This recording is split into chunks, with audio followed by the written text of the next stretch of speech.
जय शिवराय मित्रांनो, मी आपला सर्वांचा मित्र वैभव सवणकर पाटील। तर मित्रांनो, आज मी व्हिडिओ काढतोय तो कोण्या पक्षाचा आहे म्हणून नाही, तर मराठी माणसाचा स्वाभिमान कसा असावा आणि कसा जपावा हे माननीय श्री बाळासाहेब ठाकरे साहेबांकडून शिकावं। कारण मित्रांनो, बाळासाहेब ठाकरे हे मराठी भाषेचे खूपच प्रेम करत होते आणि मित्रांनो, जो क्षण पाहण्याकरता अख्खा महाराष्ट्र आतुरला होता, तो आज क्षण साक्षात आला आहे।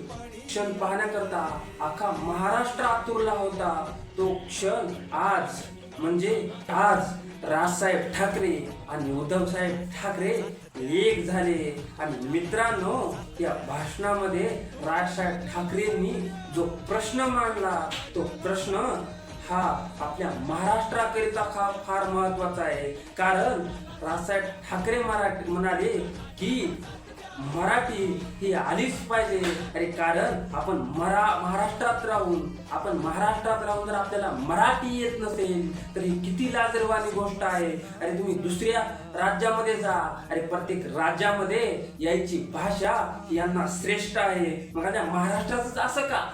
आपल्या महाराष्ट्रात मराठी आलीच पाहिजे।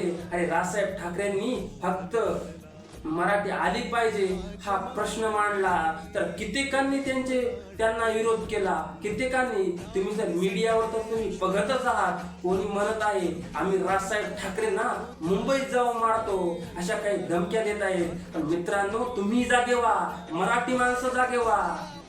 अरे महाराष्ट्रात राहून जर जो माणूस आपल्याकरता रडतोय, मराठी भाषेकरता रडतोय, त्याला जर कोणी जर धमक्याचा विरोध करत असेल तर आपण का शांत बसायचं? उठा आणि त्यांना साथ द्या। तुमच्या राजाला साथ द्या, तुमच्या राजाला साथ द्या, तुमच्या राजाला साथ